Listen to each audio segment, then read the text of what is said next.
My mom knew baby wasn't mine but kept her mouth shut. Plus update. Even though it occurred about a month ago, I'm still outraged about it. 26-year-old guy. My ex-girlfriend, 27 female, with whom I've been in a relationship since high school, cheated on me. She allegedly couldn't take the guilt any longer and informed me there's a strong probability the 10-month-old baby boy I believed was ours was really from another man. It turns out that I am not the father. I'm quite irritated and wounded. And, more than anything, I feel like a stupid. We're clearly finished. I told her I didn't want to see her again since I'd moved out of our apartment and was now living with a friend. I'm working with an attorney to get my name removed from the birth certificate so that I can finally be done with them. I believe everyone has decided to confess their sins to me since my mother is now confessing that she knew the kid wasn't hers and apologizes for not saying anything. She was aware that the baby may not be mine since my ex was pregnant. My ex contacted her weeping and confessed everything when she initially found out she was pregnant because she was afraid I would discover I wasn't the father. It's one thing to have a cheating ex, but honestly, my mom? Feeling even more betrayed that she, of all people, would conceal this from me. The one person you're meant to have faith in and whose first inclination is to protect you. I still can't believe it. My mother keeps apologizing. She didn't tell me because she hoped the kid was hers and didn't want me to be upset. A complete 10 months of caring for a kid I believed was mine, and she feels this was the better conclusion than I do. Getting a paternity test after delivery so I didn't waste all this time. At the very least, my father and elder brother are irritated by what she did. But no one will leave me alone about how I'm treating my mother.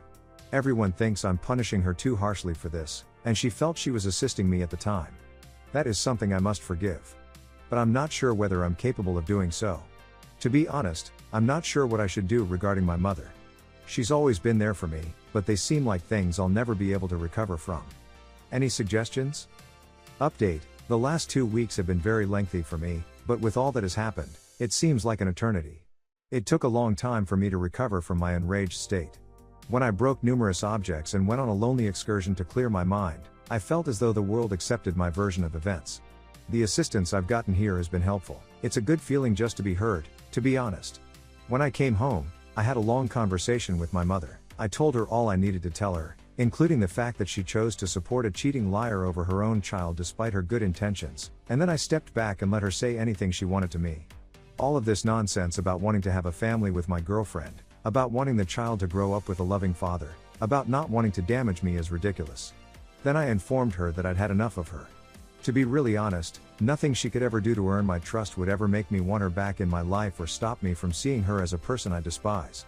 Even if I apologized, she has died in my eyes. It is better that she knows why I do not want to see her again. Not with the way this has screwed up my life thus far. My mother absolutely disagreed with me on this point, but I just told her that if she is that desperate for a child, she could contact my ex-husband for assistance. However, none of them will be able to harm me in any way in the future.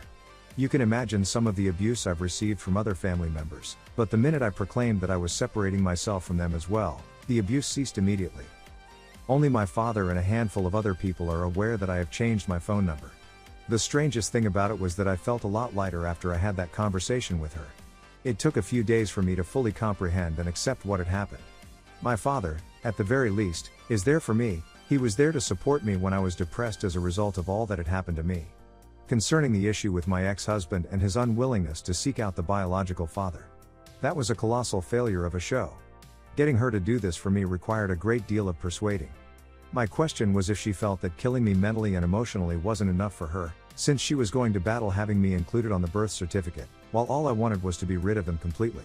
A few days ago, she finally disclosed who it is, and she has vowed to collaborate with me in order for me to get my name removed off the baby's birth certificate. Because it was most likely someone we knew personally, I had surmised that the reason she had been so evasive about disclosing who it was because it was someone we knew. Nobody in my family, at least, was aware of it, and even if I had a sneaking suspicion, it still hurts. The snakes in your life that you didn't even realize you had. It has an impact on your life. This is something more I'm attempting to absorb while it's still fresh in my mind. Trying to go through it all and, hopefully, come out the other side of it. Legally, it may not be a tough battle to win the case, unless, of course, she changes her mind, which is very impossible to forecast in advance. All I want is to be done with them and not have to pay for someone else's kid for the next 18 years of my life. I'm hoping she doesn't, because all I want is to be done with them once and for all. Please accept my apologies for the absence of a happy update. I hope you understand. At the very least, I've been able to identify and avoid the really toxic persons who have entered my life.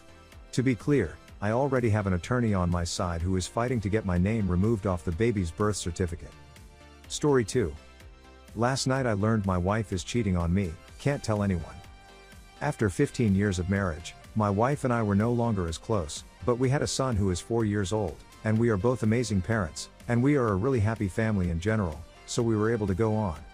I was depressed, and I got the strange impression that my wife had been seeing someone during the past few days, given how distant she seemed to me. To convince myself otherwise, I told myself that the feeling I was experiencing was a misunderstanding. I went out with a group of high school friends yesterday and returned home at about midnight. My wife was getting ready for bed on the baby cam, which I checked as I stepped through the door and into the home. Approximately 10 seconds later, I strolled into my bedroom to change clothes, and my wife claimed to be asleep in her bed.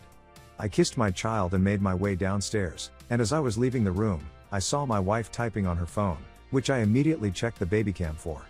I was aware of what was going on at the time, but I didn't do anything but wait for her to fall asleep before examining her phone. When I was at work, I happened to overhear my wife's talk with a guy about how they couldn't resist each other and how they wanted to one another. When our child was born, my wife's libido seemed to have decreased, or so I was led to think, and I was made to feel like a hypocrite for expressing my want for more.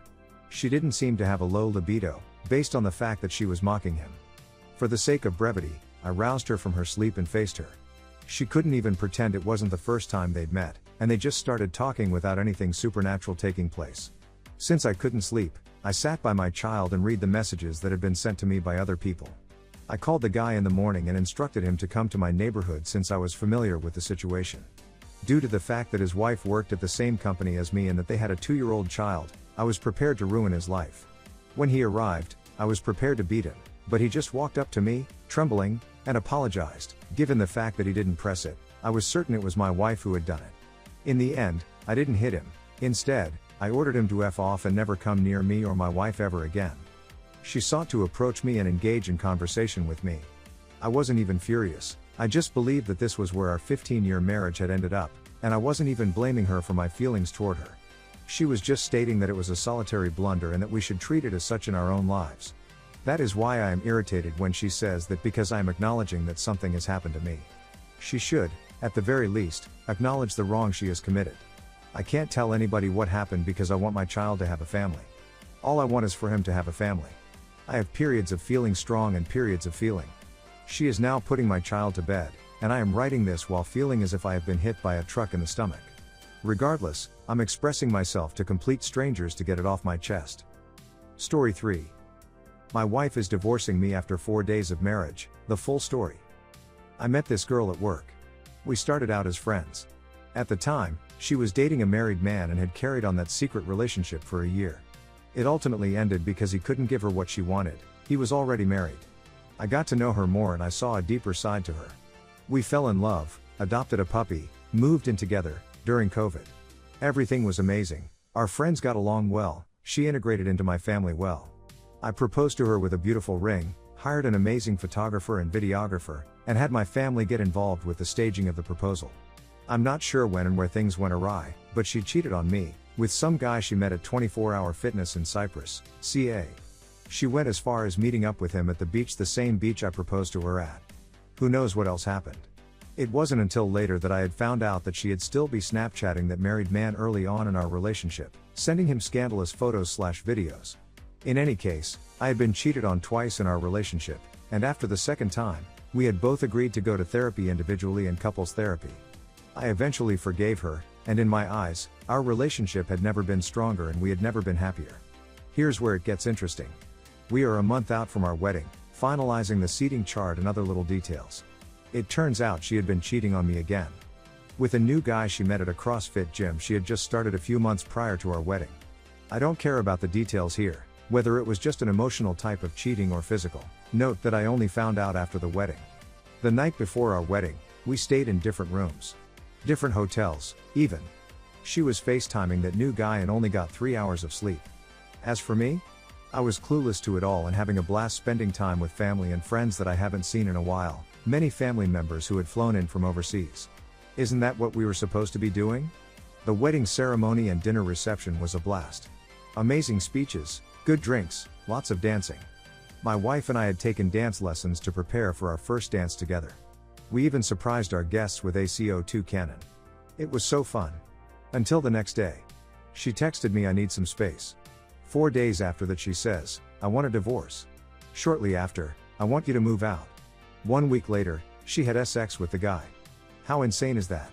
To say that I was blindsided doesn't even begin to describe what was happening to me. Now, 3 weeks later, I am still processing everything.